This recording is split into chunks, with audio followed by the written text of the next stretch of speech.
आपको पता होगा कि इंडिया में तो बहुत सारे मंदिर हैं, जिनमें से बहुत सारे हैं जो प्राचीन काल से हैं, जो हजारों वर्ष पुराने हैं, अपनी अपनी रिच हिस्ट्री और कहानियों के साथ। लेकिन क्या आपको पता है कि भारत के बाहर भी कुछ प्राचीन मंदिरों हैं, जिनमें से एक है जो 200 साल पुराना है। सिंगापुर की तमिल कम्युनिटी वहाँ पर सेटल्ड है कई शताब्दियों से, और उन्होंने बनाया श्री मरियम्मन टेम्पल, एक पुराना और बहुत ही प्राचीन हिंदू मंदिर जो वहाँ के चाइना टाउन में है।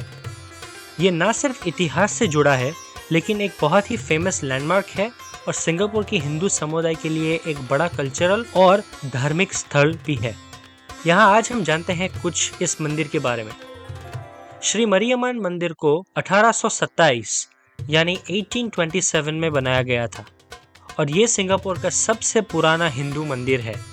शुरू में एक बहुत ही छोटा सा और सिंपल सा लकड़े का बिल्डिंग था, लेकिन बाद में जैसे जैसे साल गए तो कई बार रेनोवेट और उसको एक्सपांड भी किया गया। सिंगापुर भी इंडिया की तरह उस समय ब्रिटिश कंट्रोल में था। इंडिया और श्रीलंका से बहुत सारे तमिल कम्युनिटी के लोग वहाँ पे जाके बस गए। कुछ लोग सैनिक थे तो कुछ शिपिंग, फिशिंग, कुछ व्यापार, शिक्षा और ऐसे कई अन्य कारोबार और काम करने के लिए गए और वहाँ बस गए। परंतु जैसे जैसे मात्रा में कम्युनिटी बढ़ने लगी, कम्युनिटी को मंदिर की आवश्यकता बनी और तब बहुत कुछ सालों की डिमांड्स रखने के पश्चात सिंगापुर की ब्रिटिश सरकार ने जमीन का एक प्लॉट दिया जहां पे मंदिर की स्थापना हुई और वहीं पे आज भी मंदिर खड़ा है। मंदिर के निर्माण के पीछे थे श्री नारायण पिल्लाई, जो तमिल कम्युनिटी के लीडर बन चुके थे। जब 1827 में मंदिर बना, तब तक ईस्ट इंडिया कंपनी 8 साल से सिंगापुर में व्यापार कर रही थी और नारायण पिल्लाई उनके साथ मलेशिया से आए थे। सर स्टैनफोर्ड राफल्स, जो वहाँ के जनरल थे, उनके साथ एज अ गवर्नमेंट क्लर्क वो आए थे। लेकिन अगले कुछ ही सालों में वो एक बड़े गवर्नमेंट बिल्डिंग कॉन्ट्रैक्टर बने और आज का मॉडर्न सिंगापुर की स्थापना में, उनके बनाने में उनका बहुत बड़ा हाथ है और आज भी नाम लिया जाता है। पिल्लाई का रुतबा इतना था कि तब की ब्रिटिश सरकार ने उनको तब के इंडियन पॉपुलेशन का चीफ यानी प्रमुख घोषित किया गया और इंडियन कम्युनिटी से जुड़े कुछ भी समस्या या निर्णय लेने हो, उनमें वो आगे रहते थे। जब मरियम्मन मंदिर बना, तब पिल्लाई नया बन रहा सिंगापुर के बड़े नाम में से बन चुके थे। कॉन्ट्रैक्टर के साथ वो कपास यानी कॉटन का व्यापार भी करते थे और इन्हीं कॉन्टैक्ट्स और जान पहचान और संपत्ति जो उन्होंने बनाई थी, उनकी वजह से भी वो सरकार से मंदिर के लिए जमीन का प्लॉट प्राप्त कर सकते थे। मंदिर मरियम्मन देवी को समर्पित है, जो बरसात और फर्टिलिटी की देवी मानी जाती हैं। लोग उनको प्रोटेक्शन और हीलिंग के लिए मानते हैं, रोग से रक्षा के लिए। गॉडेस मरियम्मन का वाहन एक लायन यानी सिंह है और वो शक्ति का एक रूप मानी जाती है और अन्य हिंदू देवियों जैसे कि दुर्गा या पार्वती के साथ भी वो एसोसिएटेड है। गुजरात में मोगल माता और पूर्वी भारत में ओलाई चंडी माता भी इन्हीं के अलग अलग रीजनल काउंटरपार्ट्स माने जाते हैं। मरियम्मन अगर हम देखें तो मरी शब्द तमिल भाषा में पाया जाता है और उसका मतलब रेन यानी बरसात का भी है। इसीलिए किसान उनकी आराधना करते हैं एज वो बारिश लाती हैं और बारिश के साथ साथ अच्छी फसल और खुशहाली। दक्षिण भारत यानी साउथ इंडिया में भी गांवों के विस्तार में बहुत पूजी जाती है और साथ साथ एनआरआईज यानी प्रवासी भारतीय तमिल कम्युनिटी में भी उनका बहुत महत्व है और बहुत मान्यता मरियम्मन देवी माँ की है। पुराने काल में जब शिप्स में लंबी यात्रा करके भारत से सिंगापुर सब आते जाते, तो मरियम्मन देवी से प्रार्थना करते थे कि उनका सफर कोई भी विघ्न और सही सलामत वो पहुंच सके, क्योंकि वो हवामान और यात्रा की भी देवी मानी जाती है। अगर हम मंदिर की बात करें तो मंदिर का आर्किटेक्चर एक दक्षिण भारत के स्टाइल यानी द्रविडियन और तमिल इन्फ्लुएंसेस से बना है।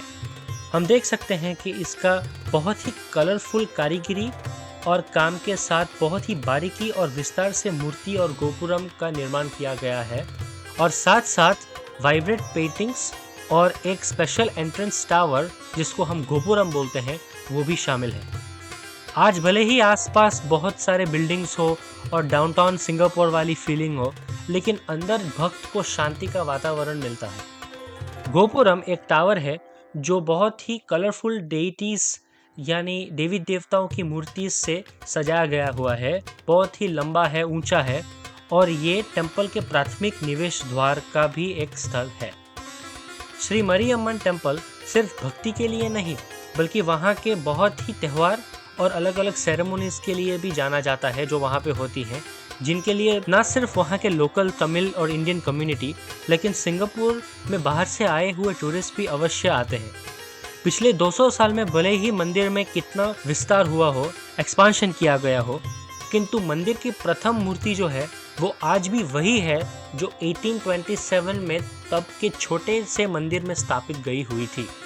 आज भी मंदिर के कुछ ईंटों और दीवार या मूर्ति के हिस्से हैं जो 150 से 200 साल पुराने हैं और कई सालों के बीच तमिलनाडु के नागपट्टनम और कुडलोर डिस्ट्रिक्ट से काबिल शिल्पकार और कलाकारों ने बनाए गए मूर्तियों और स्तंभों को जहाज में वहां से भेज के यहाँ सिंगापुर में लाए गए थे।